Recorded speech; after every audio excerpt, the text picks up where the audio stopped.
Bayangkan suatu hari, matahari tiba-tiba menghilang dari langit.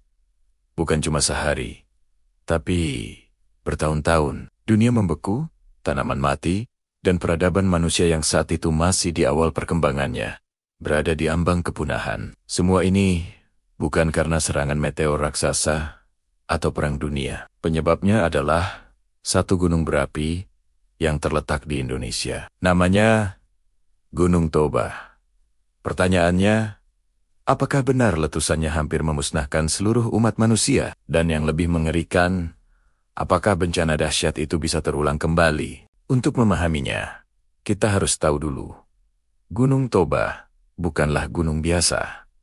Ia adalah sebuah supervulkan. Istilah ini merujuk pada gunung berapi dengan kaldera raksasa yang daya ledaknya bisa ribuan kali lebih dahsyat dari letusan gunung api normal. Danau Toba yang kita kenal sebagai destinasi wisata yang indah itu sebenarnya adalah bekas kawah atau kaldera raksasa hasil dari letusan purba yang luar biasa. Di tengah danau itu muncullah Pulau Samosir yang secara geologis adalah kubah magma yang terangkat kembali. Bayangkan, sebuah pulau indah yang sebenarnya adalah bagian dari puncak gunung api raksasa yang sedang tertidur. Mari kita kembali ke masa lalu, sekitar 74.000 tahun yang lalu. Saat itu, Gunung Toba meletus dengan kekuatan yang sulit kita bayangkan. Para ilmuwan memperkirakan ledakannya setara dengan 2.800 kali bom atom yang dijatuhkan di Hiroshima. Letusan ini memuntahkan material vulkanik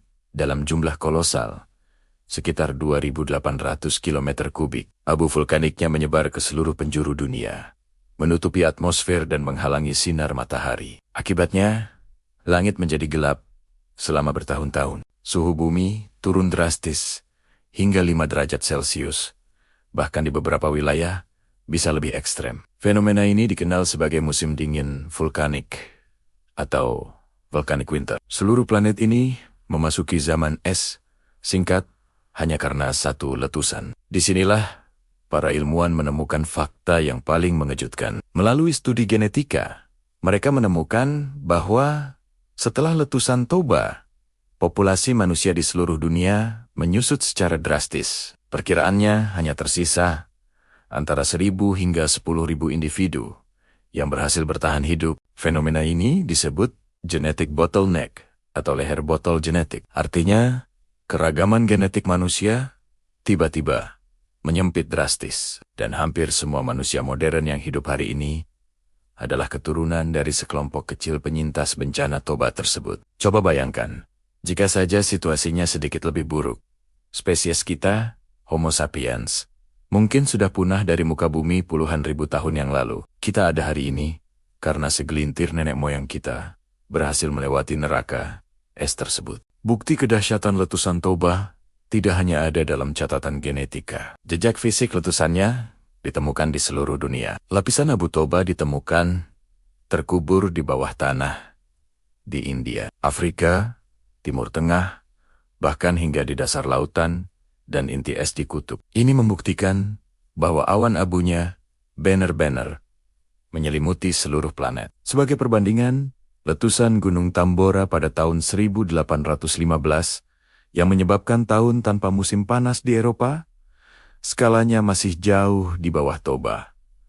Tidak ada satupun letusan gunung api dalam sejarah modern manusia yang bisa mendekati kekuatan super letusan Toba. Kisah bencana dahsyat ini ternyata tidak hanya tersimpan dalam catatan geologi, tapi juga dalam ingatan kolektif masyarakat lokal. Masyarakat Batak yang tinggal di sekitar Danau Toba memiliki legenda turun-temurun tentang asal-usul danau tersebut. Sebuah kisah tentang seorang pemuda sakti, ikan jelmaan putri, pelanggaran janji, dan amarah alam yang menciptakan banjir besar hingga membentuk sebuah danau raksasa. Banyak yang percaya bahwa legenda ini bukanlah sekadar dongeng pengantar tidur. Ia adalah cara nenek moyang mereka untuk menceritakan kembali dan mewariskan ingatan tentang bencana purba yang pernah mereka saksikan. Sejarah ilmiah dan cerita rakyat seolah bertemu pada satu titik yang sama, yaitu sebuah bencana alam luar biasa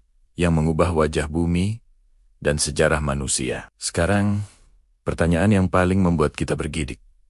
Apakah Gunung Toba masih aktif, dan apakah ia bisa meletus lagi? Jawabannya, ya. Secara geologis, Toba masih dianggap sebagai gunung api aktif. Para peneliti terus memonitor aktivitas di bawah Danau Toba.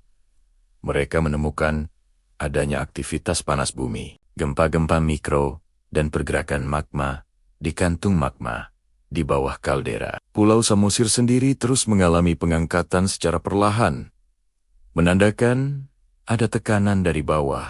Namun, sebelum kita panik, para ilmuwan sepakat bahwa kemungkinan terjadinya superletusan seperti 74.000 tahun yang lalu dalam waktu dekat, misalnya dalam ratusan atau ribuan tahun ke depan, sangatlah kecil. Supervulkan memiliki siklus letusan yang sangat panjang, bisa mencapai ratusan ribu tahun. Meski begitu, mari kita berandai-andai sejenak.